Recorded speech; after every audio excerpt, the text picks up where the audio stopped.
এটা কেটকা 110 হয় না? 1 লিটার মিঠাতেলের দাম আছে 80 টাকা 1 কিলো। এটা কেটকা অতি কমেও একদম 3 টকা মিঠাতেলটোৰ দাম 180 টাকা 180 টাকা 220 টাকা তাৰ ওপৰত ভাল ভাল ব্ৰেণ্ডবিলাক বেছি দাম হয়নে নহয়? হয়নে নহয়? একদম সকলো বস্তুৰ ইমান দাম বঢ়ালে যে কোনো পধ্যে কোনো মানুহে কেতিয়াও শান্তিতে থাকিবলৈ নাপায়। যেতিয়া এইবিলাক কথা কওঁ, অখিল গগৈ যেতিয়া কওঁ যে আপোনালোকে মূল্য বৃদ্ধি কৰিছে, তেতিয়া কয় যে অখিল গগৈ মুছলমানৰ কথা। হয়নে নহয়? কয় বোলে অখিল গগৈৰ নামটো সলাই অখিল উদ্দিন বুলি কৰি দিব লাগে, এইবুলি কয়। হয়নে নহয়? কয়নে নকয়? কয়নে নকয়? কয়। যিকোনো এটা কথা ক'লে তেওঁলোকে এতিয়া হুলস্থুল লগাই দিয়ে, বিজেপি চৰকাৰে হুলস্থুল লগাই দিয়ে।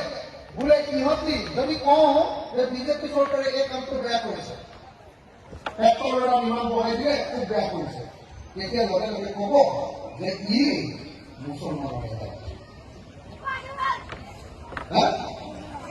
হয়নে নহয়? এতিয়া বোলে কিবা এটা কথা ক'লে তেওঁলোকে অকল হিন্দু মুছলমানৰ কথা কয়, অকল হিন্দু মুছলমান হিন্দু মুছলমান হিন্দু মুছলমান হিন্দু মুছলমান। মই অসমৰ মুখ্যমন্ত্ৰীক এইডোখৰত মই আছো, এইডোখৰত তেওঁ বহি আছে, তেওঁ বিধান ওলাত মই সুধিছিলো যে মুখ্যমন্ত্ৰী ডাঙৰীয়া আপোনাৰ লাজ নালাগেনে 24 ঘণ্টা অকল হিন্দু মুছলমান কৈ থাকে?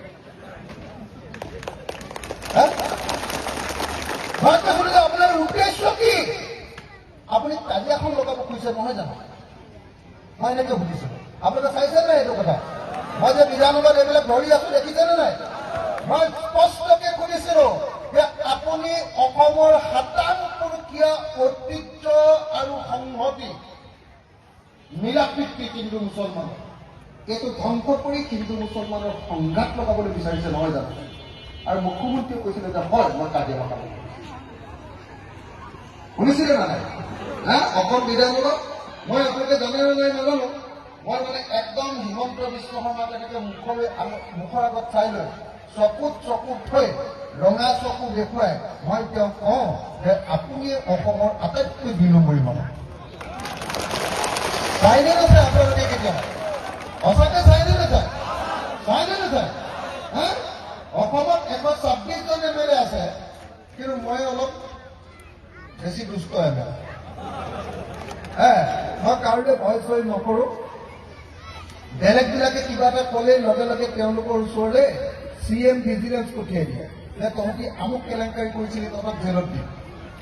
মই CMক উল্টাই কওঁ, আৰে ভাই আপুনি মোৰ লগত লগাৰ কাৰণে, মোৰ লগত একেলগতে মাত পতাৰ কাৰণে আপুনি ভৰতবৰ্ষৰ বিৰুদ্ধে CM ভিজিলেন্স পঠিয়াইছে, মোৰ বিৰুদ্ধে পঠিয়াওক দম আছে যদি।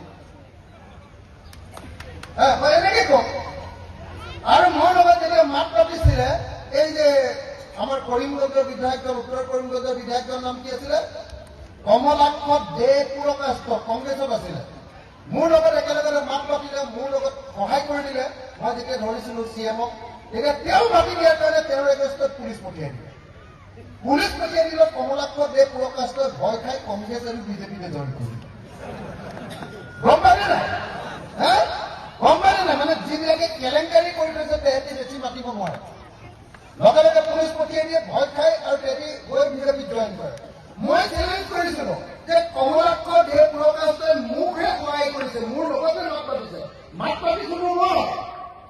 যদি আপোনাৰ দম আছে, আপোনাৰ CM ভিজিলেন্স, আপোনাৰ পুলিচ যি আছে, পৃথিৱী যি আছে, আপোনাৰ CBI, CID, NIA যি আছে, আপুনি মোৰ ঘৰলৈ পঠিয়াব।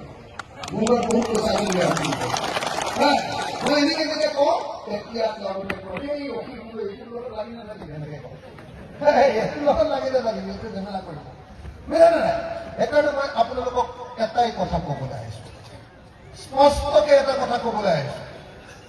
যদি অসমৰ পৰা বিজেপিৰ চৰকাৰক সঁচাকে খেদিব খোজে, অসমৰ মুছলমান মানুহে AIDFকো আপোনালোকৰ সমাজখনৰ পৰা খেদিব লাগে। খেদিবনে নেখেদিব মই নাজানো। খেদিবনে নাই? সঁচাকৈ খেদিবনে নাই? খেদিবনে নাই? মই আপোনালোকক কেটে কওঁ, মুছলমান মানুহে যদি অকল মুছলমানক ভোট দিয়ে, তেতিয়াহ'লে হিন্দু মানুহে অকল হিন্দু মানুহকে ভোট দিয়ে। কথাটো বুজিছে নে নাই? হয় নে নহয়? AIDFটো হ'ল অকল মুছলমানৰ পাৰ্টি আৰু বিজেপিটো হ'ল হিন্দুৰ পাৰ্টি। সেইকাৰণে AIDFে হিন্দুৰ বিৰুদ্ধে কথা কয় আৰু বিজেপিয়ে মুছলমানৰ বিৰুদ্ধে কথা কয়। হয় নে নহয়? কি বুলি কয় যে মোৰ জন্ম হৈছে, হিমন্ত বিশ্বই কয় যে মোৰ জন্মই হৈছে মহবুবুল হক আৰু কি নাম দিলৱাৰ হুছেইন মজুমদাৰক খতম কৰিবৰ কাৰণে, আৰু মানে মুছলমান মানুহক খতম কৰিবৰ কাৰণে মোৰ জন্ম হৈছে, তেওঁ তেনেকে কয়।